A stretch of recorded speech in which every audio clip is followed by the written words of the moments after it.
Hey, welcome back to my channel. My name is Jen, and today we're going to take a look and see how all of my plants are holding up in this massive heat wave that we've been having. Let's go ahead and get started. First thing I wanted to share with everybody is how our redbud tree is doing. I think it's doing fairly well considering that we did plant it during a 90+ degree day. There is a little bit of stress on some of the leaves. You can see that some of the leaves are browning up, but I think overall this tree is doing really well. I've been keeping an eye on it, watering it about twice a week, as long as we haven't had any rain, and so far so good. I really love this tree. I can't wait to see how good it looks next year. I'm really happy to share that this shrub that was struggling so much in its container on the deck is flushing out with new growth. So even though it was super hot, getting this in the ground was much better for the shrub than keeping it in the container. I was watering it every day in the container and it was losing all its leaves. It was struggling so much, but look at how much new growth has flushed out on this shrub. And this is a proven winner's winterberry shrub. So this should give us really good winter interest in this particular bed. The raised bed in our patio area is looking really, really good. I do believe next year I'm going to have to split some of these plants out. They are a little too crowded, but overall I'm really happy with how this bed is looking. Now here's a shocker for me. My snapdragons. I was always told that snapdragons don't do well in the heat and humidity, but these snapdragons in the very beginning of August are still budding up and still blooming. Super cool.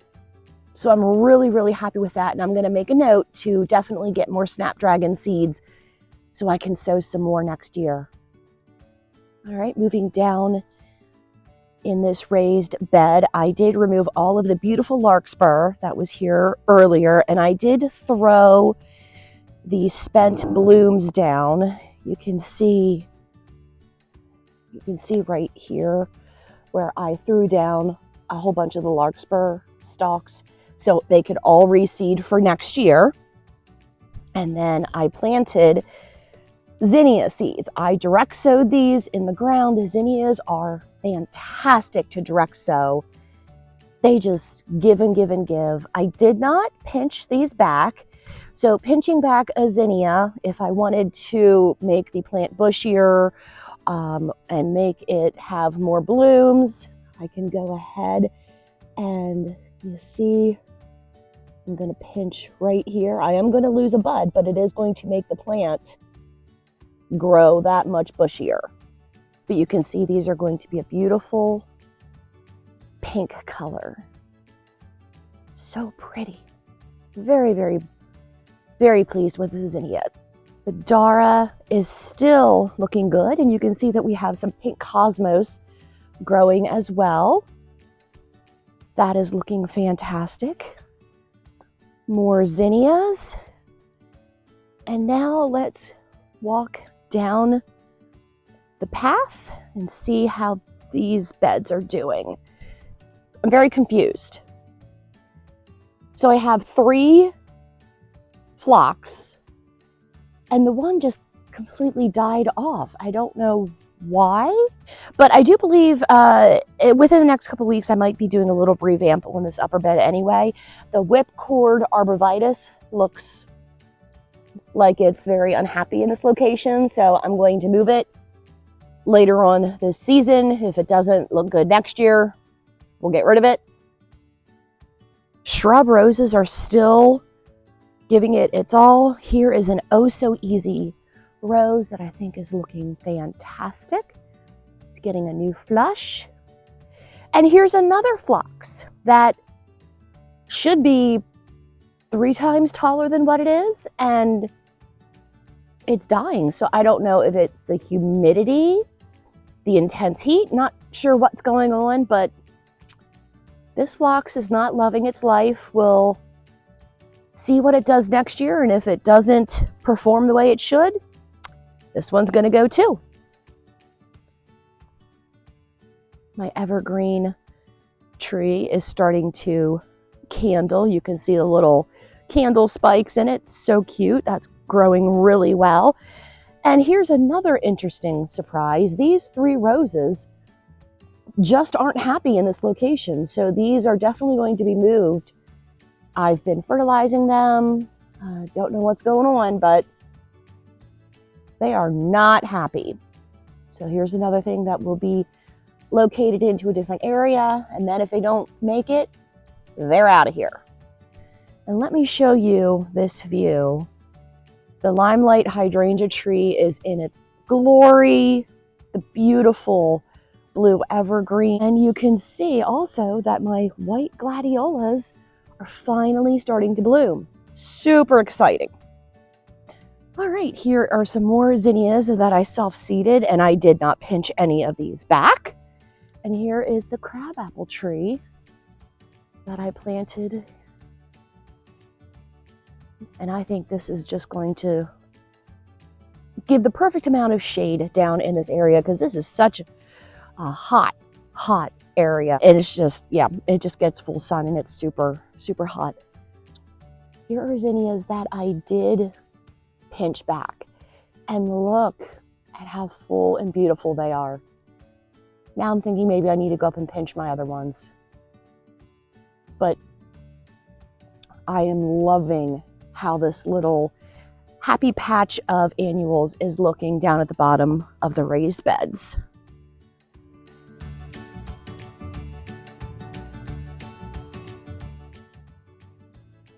Okay, let's go down and take a look at this flower bed.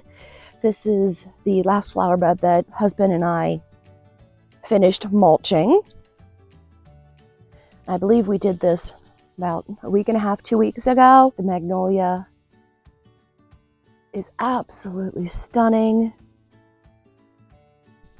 Let's go around this way and take a look at how this bed is going. I think it is looking really good. Here is a perennial grass. Here is all bee balm, so that will flush out next year and look really nice. I have some evergreens in here. Here's a yarrow that I planted not too long ago.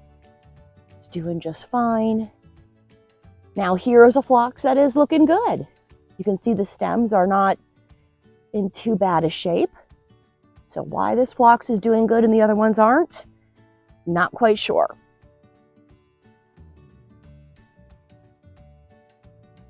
And here are some annuals that I planted. And again, threw some zinnia seeds in the ground and they are popping up and looking fantastic. And then here is another crabapple tree. I can't show you all the pretty things without showing you the uglies. This next bed is next on our list.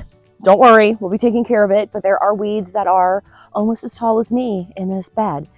But let's go ahead and take a look.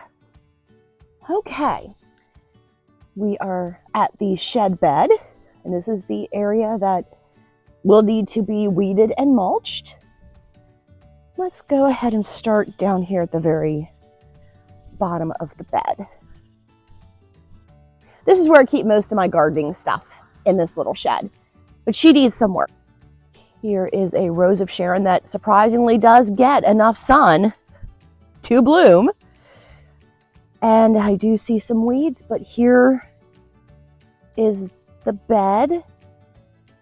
Here is a crepe myrtle that is in bloom. Up next to the pine tree, the hostas are looking good. Again, I have a little bit of weeding to do, but not too much. I see that I do have to do some more pruning at the bottom of this red twig dogwood, but it's still holding it down. Coming around here, we have a couple of evergreen arborvitae. Here's a rose bush that needs cut back, but is doing good. We have a ground cover evergreen that is not happy. We have another evergreen that is Not happy, but not as mad as the other evergreen. And then here is a beautiful shrub that is living its best life, and it's really happy there, so that's a good thing.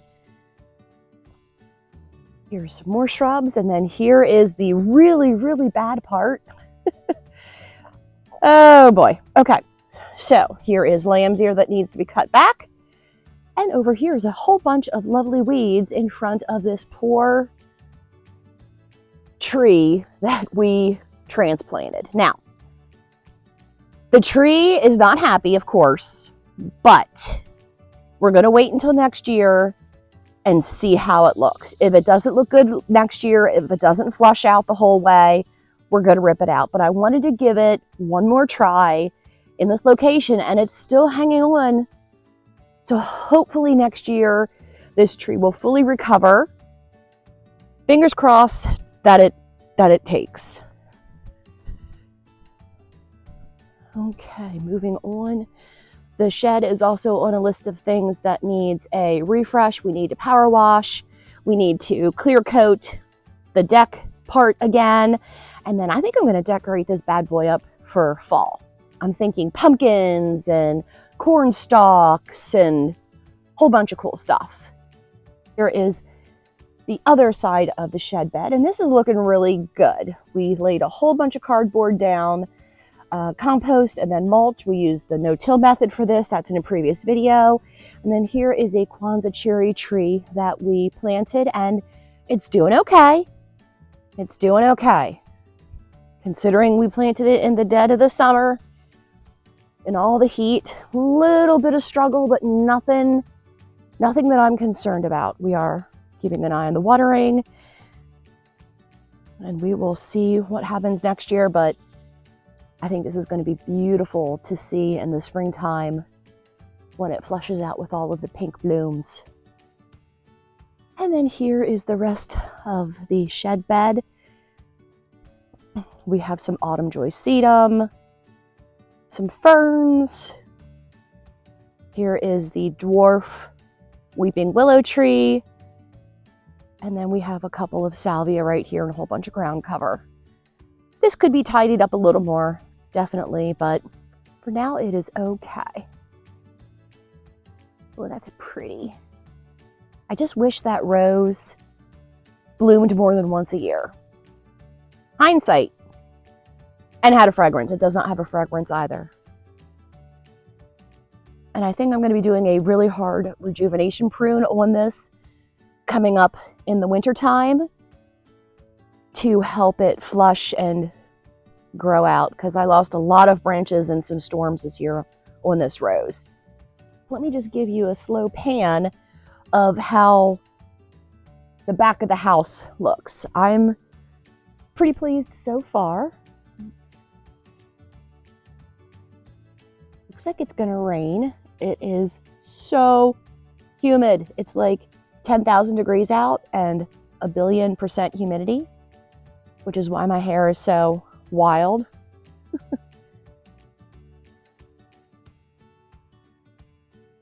Okay, let's walk up this section here. Here are two little sunflowers that are trying their best to bloom. I believe these are chocolate sunflowers. These are the only two sunflowers from the chocolate series that I got to bloom this year. I did actually plant these seeds the whole way along this fence line, but I don't know what happened. At least we got two. So we'll let them go to seed, and then hopefully next year this whole fence area will be nothing but beautiful sunflowers. I think that'd be really cool, because I want this bed to be a little calmer and quieter as opposed to all the other beds, because the other beds you can see are just so full. They're gorgeous, but I think we need a little bit of a break with the eye. So this bed is just going to be a whole bunch of ajuga ground cover, the rock, an evergreen, a shrub that I might limb up into a tree, and then a row of sunflowers. And there is my giraffe hose link. And I gotta say, it's really cool. I like it. I'm glad I got it. I was hesitant because I didn't know how well the water pressure would be, but it's pretty good. So here is the pathway This was all grass last year. And this whole thing was put in last year we started in March, and we finally finished up the paths with the wood chips in September. We did all this. We did have some help from friends, so that was that was really good. We couldn't have done this alone, but big transformation considering this was all grass last year. The beginning of the year. How cool is that? Let's go ahead and walk up this side. I think this bed is my favorite overall with just how lush and beautiful it looks. So these are all going to go to seed. These are larkspur. And then here's a rose, some cosmos, some gladiolas, and then there's the beautiful hydrangea tree. Here is a beautiful geranium that we planted in May together. Here's some ground cover we planted in May together. It's looking really, really good. The roses, the shrub roses are looking fantastic. Let's slowly pan over here and take a look at this bed. A couple of spots to fill in, a couple things to tidy up, but overall, not too bad. Here's a hydrangea that is looking fantastic.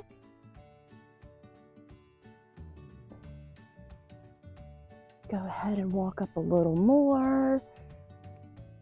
You can see morning glories back there. That is an invasive weed, so I will be getting in when I clean up this bed, and I'll be removing all of that. Look at that weed, man. Look at that. Just kidding. That needs to go. It looks like crap. Hopefully within the next week or so, it's supposed to cool off and not be as humid. So then I'll be able to get out here and really start ripping and tearing. It is just way too humid and way too hot to be out here. Even in the morning and evenings, it does not cool down. The humidity just drains you. Here's some delphinium that did rebloom, and I did lay the seeds right down there, so hopefully they will reseed themselves next year, and I'll get a couple more. But this delphinium is fantastic. Love, love, love it.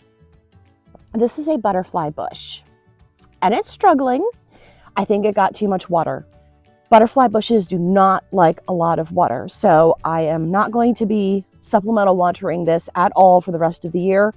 I'm going to let it go and see how it does with natural rain that comes through. I think I was just overwatering it a little too much.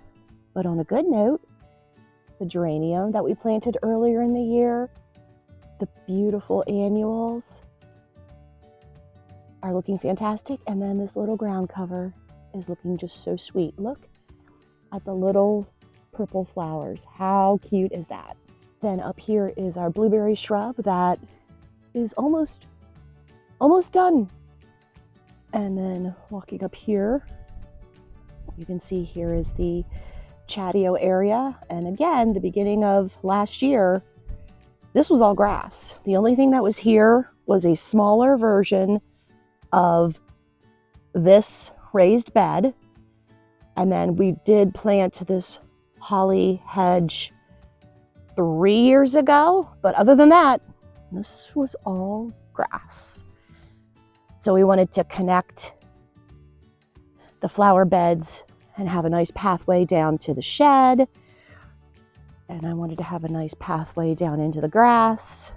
So everything that we've planted this year, I think, is doing pretty darn good. And everything that I've planted last year is holding up pretty well too. Oh, now I can say that there was a shorter flower bed right here, about to right here. So all this over is all new. And then I started filling in this flower bed with a whole bunch of different plants. The last little bit I wanted to share with you was the other side of the chatio raised bed. Here's some cosmos. Now these self-seeded from last year. And that's exactly what I wanted to happen. So that is why when the annuals are dying off, I'm cutting them and kind of laying the stalks all over in this flower bed and in these beds to hopefully get them to reseed and to spread a little bit. here's the rest of the raised bed. And then over here is the entrance to the deck. The deck needs tidied again, but that'll be another day. Thank you so much for joining me today. I hope that you enjoyed seeing how all of my plants are doing and holding up in this crazy summer that we've been having so far. I'm pretty pleased with how things are looking considering the intense heat and humidity. I appreciate so much you watching. Thank you so much, and I'll see you next time. Bye.